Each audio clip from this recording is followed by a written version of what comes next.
Hello दोस्तों, सभी को राधे राधे, नमस्ते, प्रणाम। मैं अपने चैनल में आप सभी का स्वागत अभिनंदन करती हूँ। इसी तरह प्यार दुलार सपोर्ट बनाए रखिएगा, ज़्यादा से ज़्यादा सपोर्ट करिएगा।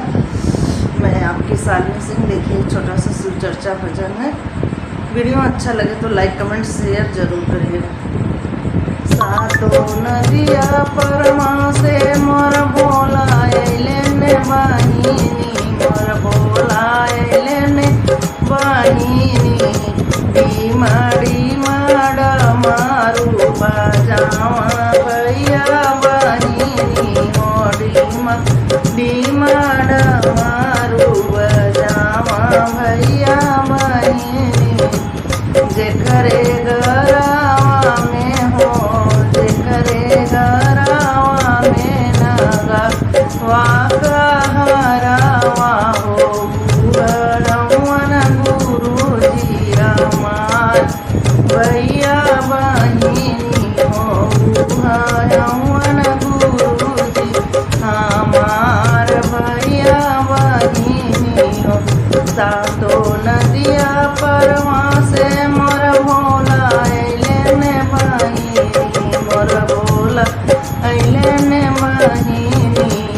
डीमा डीमाड़ा मारू बजावा भैया बहिनी हो, डीमा डीमाड़ा मारू बजावा भैया बहिनी।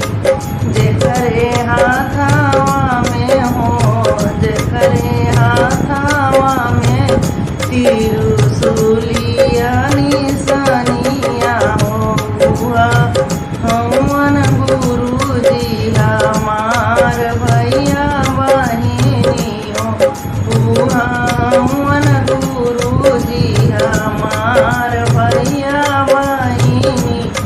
सातो नदिया परवा से मोर भोला अइले ने बहिनी, मोर भोला अइले ने बहिनी। डीमा डीमाड़ा मारू बजावा भैया बहिनी हो, डीमा डीमाड़ा मारू बजावा भैया बहिनी।